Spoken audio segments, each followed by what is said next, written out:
우리가 역사를 공부하다 보면 한 왕조가 몰락하는 과정을 접하게 됩니다. 예를 들어서 신라와 당나라의 연합군이 백제에 침공을 해오니까 백제의 계백 장군이 자기 손으로 먼저 가족들을 다 죽이죠. 그리고 전장에 나갑니다. 그리고 황산벌 전투에서 죽음을 무릅쓰고 꺼져가는 나라의 등불을 다시 살려보려고 애를 썼지만 결국 패하고 말았습니다. 마침내 백제가 당나라의 소정방에게 함락을 당하니까 의정을 모시던 삼천 궁녀가 모두 낙하암에 뛰어내려 죽게 되었죠. 고려 왕조는 공민왕의 개혁 의지가 있었고 정몽주 같은 충신이 있었음에도 불구하고 이성계의 쿠데타 앞에서 무너져 내리고 말았습니다. 오늘 본문의 말씀은 역사상 최초로 세계 제국을 건설했던 바벨론 제국의 멸망 전야에 있었던 신비한 사건에 관한 이야기입니다. 잠시 역사의 흐름을 좀 우리가 살펴보겠습니다. BC 626년에 건국된 바벨론은 2대 왕이었던 느부갓네살 때에 고대 근동 지역의 패권을 장악을 해서 초강대국이 됩니다.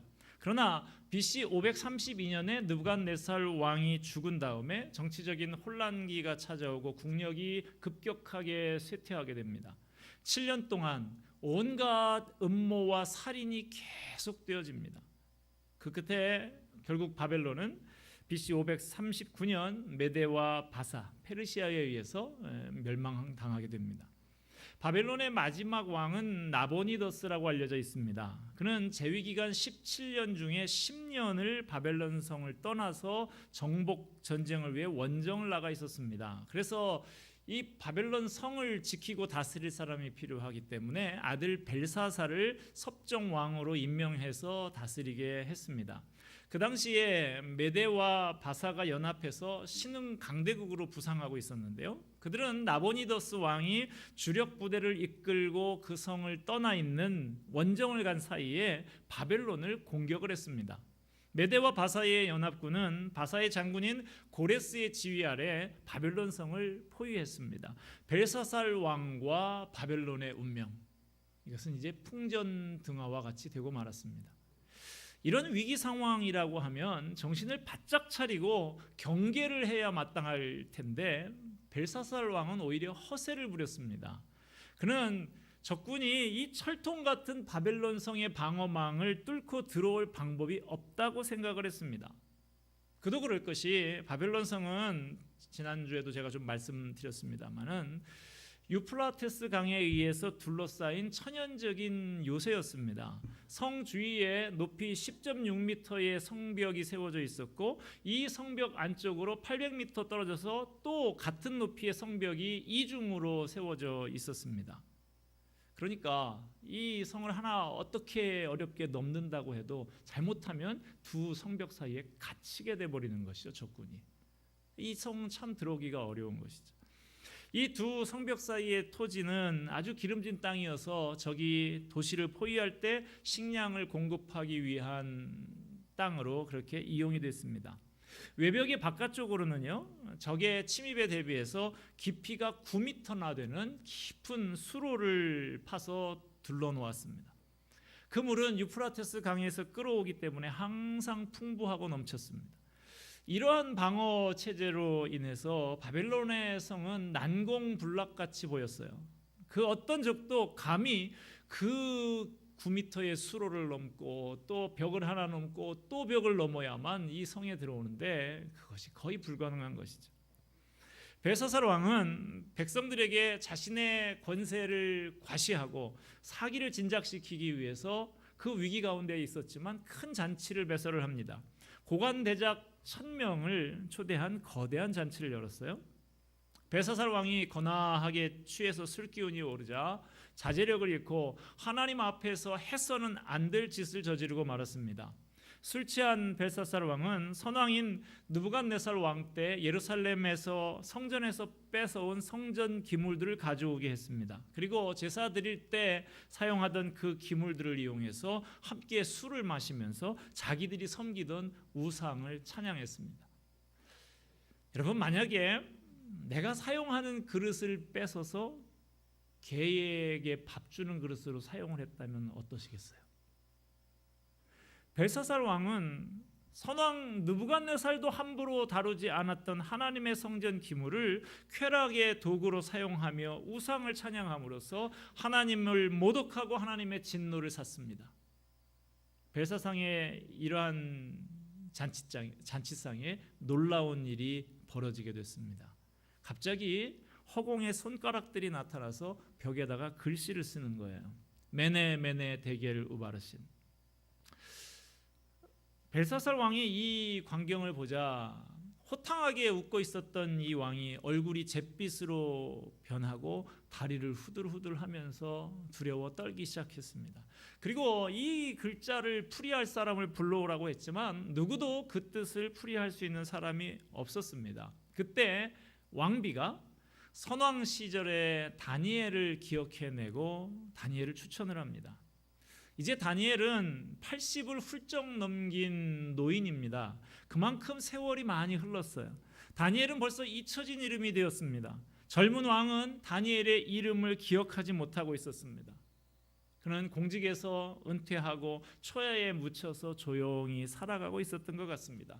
그 정도 나이면 이제 기력도 쇠하고 영력도 쇠할 만한 그런 나이입니다. 그러나 그는 변함없이 하나님의 말씀에 순종하며 기도하기를 쉬지 않았고 그는 노년에도 변함없이 영력을 유지할 수 있었습니다. 그렇게 했을 때 그는 위기의 때에 문제의 해결자로 부름을 받게 되었던 것입니다. 벼는 익을수록 고개를 숙이는 것처럼 성숙한 인격을 가진 사람은 조용히 있습니다. 나서기 좋아하고 주목받기를 좋아하는 사람, 어디서나 말이 많은 사람, 성숙한 인격을 가진 사람이 아니죠. 우리는 사람들의 눈에 들려고 애쓰기보다 하나님의 마음에 합당한 사람이 되는 것이 훨씬 더 중요한 것이다, 가치 있는 일이다 하는 것을 알아야 합니다. 세상은 나를 잊어버려도 하나님은 나를 잊지 않으십니다. 묵묵히 믿음을 지키고 살아가면 결국은 하나님께서 나를 들어서 쓰시는 것입니다. 왕 앞에 서게 된 다니엘은 글자의 내용을 해석하기 전에 먼저 왜 왕의 잔치에 손가락이 나타나서 글자를 쓰게 됐는지를 설명을 했습니다. 그는 본문 18절에서 21절 말씀에서 선왕인 느부갓네살 왕에게 있었던 일을 상기시킵니다. 역사 교육을 시키고 있어요. 이를 기초로 해서 왕의 교만을 책망했습니다.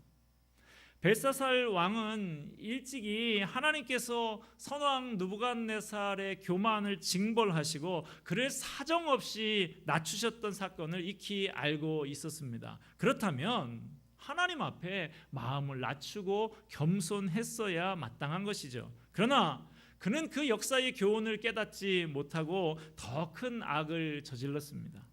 하나님 앞에 제사드리던 성전의 그릇을 술 마시는 도구로 사용을 했고 노골적으로 우상을 찬양하면서 하나님을 모독했던 죄악을 다니엘은 조목조목 지적을 합니다.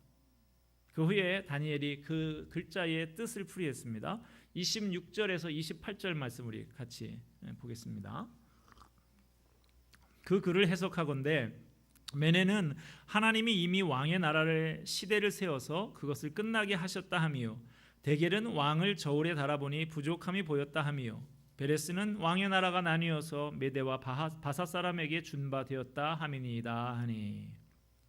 자, 메네 데겔 우바르신, 이거를 한 단어 해설을 해주는데요. 메네라고 하는 말은 세워졌다, 계산되었다 하는 뜻입니다. 요즘도 그런지 모르겠는데 제가 고3 때 그 교실에 보면 흑판에다가 그 대입 시험 D-90 며칠, 지금 수능이 20 며칠밖에 안 남았죠. 그렇게 하루씩 숫자를 바꿔가면서 그렇게 적었던 기억이 납니다. 군인들도 보면요, 거꾸로 매달아도 국방부 시계는 간다 이런 말이 있는데 그 날짜를 딱 확정해 놓고 제대 날짜를 계산을 해서 달력에다가 표시를 하죠. 100일, 99일, 98일. 그래서 이제 병장쯤 되면 밑에 쫄병한테 시킵니다. 아침에 기상나팔이 딱 불면 김병장님 99일 남았습니다. 이렇게 하라고. 이렇게까지 할 정도로 그 날짜 카운트, 이게 참 중요한 것이죠. 나는 지금 그 날짜가 딱 지금 잡혀 있다, 이것입니다. 바로 그것이 이 메네라고 하는 말의 의미입니다. 25절에 다니엘이 메네를 이렇게 해석을 했습니다. 하나님이 이미 왕의 나라의 시대를 세워서 그것을 끝나게 하셨다. 하나님께서 벨사살과 바벨론의 운명을 정하시고 카운트다운을 해오셨는데 이제 그 카운트다운이 오늘로 끝났다라고 하는 거예요. 하나님께서 이제 너의 시대는 끝났다 하고 선언을 하시는 것입니다. 벨사살 왕은 자기가 왕 노릇할 날이 앞으로도 많이 남은 줄 알았습니다. 그러니까 지금 1000명을 모아놓고 잔치를 하는 것이죠. 그날이 자기 제삿날이 될 줄도 모르고 어리석은 삶을 살았던 것입니다. 지금도 벨사살 같은 사람들이 많이 있습니다. 자기 자리가 앞으로도 한참 더 유지될 거라고 생각을 합니다. 자기가 한참 더 건강할 거라고 생각합니다. 자기가 앞으로도 한참 더 살 거라고 생각을 합니다. 착각입니다. 이 세상에 영원한 것은 없습니다. 성경 전도서 말씀에는 범사에 기한이 있고 천하 만사에 다 때가 있다라고 말씀하십니다. 들에 자라는 풀도 때가 되면 시들고 꽃이 떨어집니다. 모든 것이 하나님의 계획과 시간표에 따라서 그 종말을 맞이하게 되는 것이죠. 영원히 죽지 않으려고 불로초를 구하러 그렇게 애를 썼던 진시황이 겨우 나이 50에 죽었다라는 사실, 여러분 역설적이지 않습니까?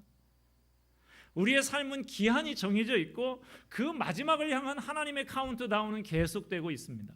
하나님께서 정해놓으신 나의 남은 날 한번 헤아려 봐야 되는 것입니다. 시편 90편 12절 말씀에서 모세는 이렇게 기도합니다. 우리에게 우리 날 계수함을 가르치사 지혜로운 마음을 얻게 하소서. 우리가 하나님께서 세고 계신 나의 남은 날을 생각한다고 하면 세상을 다르게 사는 지혜를 얻을 수 있다는 것입니다. 설호정 씨가 쓴 삶 그리고 마무리라는 글에 이런 구절이 나옵니다. 지난 여름 나는 스웨덴의 공동묘지를 관광했다. 그 공동묘지에 아주 작은 예배당이 있었는데 그 입구에 짧은 문장이 새겨져 있었다. 오늘은 나, 내일은 너. 그 공동묘지에 묻히는 사람이 나 지금 죽는다고 너무 그렇게 슬퍼하지 마라. 오늘은 나고 내일은 너야. 너도 여기 올 텐데 뭐 이렇게 말한다는 거예요. 하나님의 카운트가 끝나면 우리는 누구나 하나님의 심판대 앞에 서게 될 것입니다. 어떤 심판을 받게 될 것인가 하는 것은 오늘 우리가 어떻게 사느냐에 따라서 달라질 것입니다. 벽에 쓰인 글씨 두 번째 메시지는 데겔이었어요. 데겔이라는 말은 무게를 달았다 하는 뜻인데요. 27절에 다니엘이 이렇게 해석을 합니다. 데겔은 왕을 저울에 달아보니 부족함이 보였다 하며, 하나님께서 벨사살을 바벨론의 왕으로서 달아보았더니 함량 미달이었다, 이 말입니다. 군대에 가려고 하면 신체 검사를 받지요. 그 중에 하나 체중도 재는데요. 간혹 한 명씩 보면 몸무게가 40몇 킬로, 무슨 아가씨 몸무게가 나와가지고 군대를 못 가는 청년들이 있습니다. 하나님의 저울에 벨사살이 올라갔어요. 그랬더니 형편없이 가벼워서, 형편없이 부족해서 불합격 판정을 받았다는 것입니다. 벨사살은 자기가 대단한 왕이라고 착각하고 살았습니다. 수많은 백성들이 그 앞에서 고개를 숙이고 조아렸습니다. 모두들 당신은 위대한 왕이라고 말했습니다. 그러나 하나님의 저울에 벨사살을 달아보니까 하나님의 기준과 판단에 의해서 판단해 보니까 형편없이 모자랐다라 하는 것입니다. 벨사살 왕은 스스로 자신을 하나님의 위치에까지 높였지만 하나님의 저울에 체중이 미달이 돼서 그 인생은 끝장나고 말았습니다. 그가 하나님을 대적해서 교만을 떨었던 그날 밤에 바로 죽임을 당합니다. 오늘도 벨사살 왕처럼 생각하고 사는 사람들이 많습니다. 자기가 대단한 존재인 줄로 압니다. 조그마한 것 하나 이룬 것 가지고 그것을 대단하게 생각해서 자랑을 하고 드러내고 싶어 합니다. 자기의 부족함은 생각하지 못하고 착각 속에 살아가고 있습니다. 성경은 말씀하십니다. 심히 교만한 말을 다시 하지 말 것이며 오만한 말을 너희 입에서 내지 말지어다. 여호와는 지식의 하나님이시라 행동을 달아보시느니라. 사무엘상 2장 3절의 말씀입니다. 하나님은 하나님의 그 저울에 벨사살만 올려놓으시는 것이 아닙니다. 우리 모두가 하나님의 저울에 올라갈 것입니다. 벨사살을 저울에 달아보신 하나님은 모든 사람을 달아보십니다. 오늘 우리는 어디에서 무엇을 하든 늘 하나님의 저울 위에 올라가 있다고 생각하면서 살아야 됩니다. 이런 생각을 해봤습니다. 하나님이 나를 저울에 달아보시면 나는 과연 얼마나 나갈 것인가. 요즘에 제가 몸무게는 제 생애 최고의 몸무게를 계속 경신하고 있습니다만은 영적으로 볼 때 하나님께서 나를 어떻게 판단하실까? 저는 성도교회의 담임 목사로서 하나님의 저울에 올라갑니다. 저울에 수치가 나오겠죠. 아, 이거 비전이 모자라는구나. 교인들을 위해서 헌신하고 사랑하는 마음이 너무 작구나. 기도와 묵상에 전념하는 시간이 부족하구나. 결과가 나오겠죠. 저는 또한 가장으로서 남편과 아버지로서 하나님의 저울 앞에 올라갑니다. 거기서 무엇이 얼마나 모자라는지 또 보게 될 것입니다. 여러분도 종종 저울에 올라가실 때가 있으시죠? 제 아내의 경우에는 저울에 가끔 보면 올라갈 때가 있는 것 같은데 빨리 내려오고 얼른 절대로 저한테 그 무게를 알려주지 않습니다. 여러분, 저울에 몸무게만 재러 올라가지 마시고 저울에 올라갈 때마다 하나님의 저울도 한번 생각을 해보시기를 바랍니다. 여러분을 지금 하나님의 저울로 달아보면 부끄러운 수치가 나오진 않을까요? 벨사살 왕처럼 형편없이 함량 미달은 아닐까요? 하나님이 우리를 달아보실 것입니다. 내가 지금 얼마나 주님을 확실하게 믿고 의지하며 살아가는가 달아보실 것입니다. 나는 지금 예수님을 내 생활의 우선순위 몇 번째에 놓고 살고 있는지, 하나님께서 주신 은혜와 은사와 직분, 물질 얼마나 소중하게 여기고 사용하고 있는지 달아보실 것입니다. 두려운 마음으로 자신을 돌아봐야 하겠습니다. 모자라는 부분이 있다고 하면 아직 기회가 주어지고 있는 이때에 채워야 하겠습니다. 벽에 쓰신 글씨 세 번째 메시지는 우바르신이었습니다. 우바르신이라는 말은 그리고라고 하는 접속사 우하고 바르신이 합쳐진 합성어인데요. 이 바르신 또는 이 베레스라고도 여기 나오는데, 이 바르신 베레스 이 자음으로는 똑같아서 이 우자가 붙으면서 어미 변화만 일어나는 그런 단어인데요. 이 바르신이라는 말은 둘로 나뉘어졌다라는 뜻입니다. 28절에서 다니엘은 이 말을 이렇게 해석을 했습니다. 베레스는 왕의 나라가 나뉘어서 메대와 바사 사람에게 준바되었다 하미니이다. 자, 메네 데겔 우바르신. 자, 메네, 하나님이 카운트했다는 것이지, 하나님의 카운트가 끝났습니다. 그리고 데겔, 하나님께서 벨사살을 저울에다가 달아봤더니 형편없이 함량 미달이었다라는 사실도 밝혀졌습니다. 그래서 이제 바르신, 하나님께서 벨사살 왕과 바벨론의 나라를 심판해서 멸망을 시키고 메디아하고 페르시아의 주권을 나눠주기로 그렇게 결정을 하셨다는 것입니다. 벨사살 왕은 다니엘이 벽에 쓰인 글자를 풀이한 그대로 그 밤에 죽임을 당했습니다. 역사가 크세노폰에 의하면 바벨론 사람들이 흥청망청 그 밤에 술에 취해 있을 때 고레스 휘하의 메대와 페르시아 연합군이 바벨론 성을 둘러싸고 있던 자연 방벽 역할을 했던 이 해자라고 하는 것, 그 강물의 수로를 바꿔놓습니다. 그리고 얕은 수로를 통해서 성 안으로 들어갔다고 합니다. 그리고 고브리아스라는 사람이 궁으로 들어가서 왕을 살해했습니다. 바벨론 제국은 그날 그렇게 멸망하고 메디아와 페르시아로 양분되고 바벨론 제국이 끝나버립니다. 여기서 우리는 잠깐 신약에 나오는 가룟 유다를 좀 생각해 볼 필요가 있겠는데요. 그가 예수님의 12 제자 중에 하나로 부름받은 사람이었죠. 얼마나 영광스럽고 귀한 직분입니까? 그러나 그가 직분에 합당한 모습을 보이지 못하니까 그 직분이 다른 사람에게로 넘어가게 됩니다. 사도행전 1장 23절 보면 마띠아라고 되죠. 우리 백장로님 사위 이름이 마띠아인데 이 이름이 이 12제자의 직분이 다른 사람한테로 넘어가게 됩니다. 하나님의 저울에 달아볼 때 합당하지 못하면 하나님께서 이 귀한 직분 다른 사람한테 취하게 넘겨버리신다는 것이죠.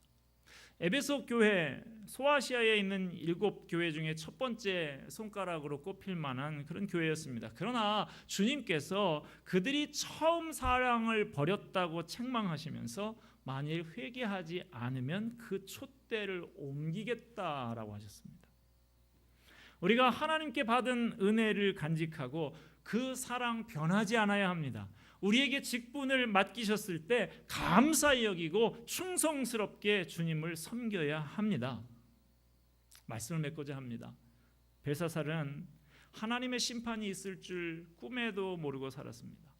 자기 인생은 자기 뜻대로 살아도 되는 줄로 알고 세상 모든 일 자기 마음대로 판단해도 되는 줄로 알았습니다.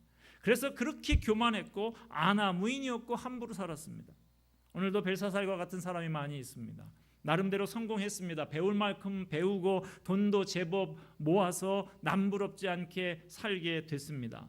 자기 뜻대로 다 되다가 보니까 자기를 대단하게 여기게 됐습니다. 다른 사람들 무시합니다. 하나님을 의지할 필요를 느끼지 못합니다. 하나님의 심판이 있을 줄 꿈에도 모르고 살아갑니다. 제멋대로 살아도 되는 줄 알아요.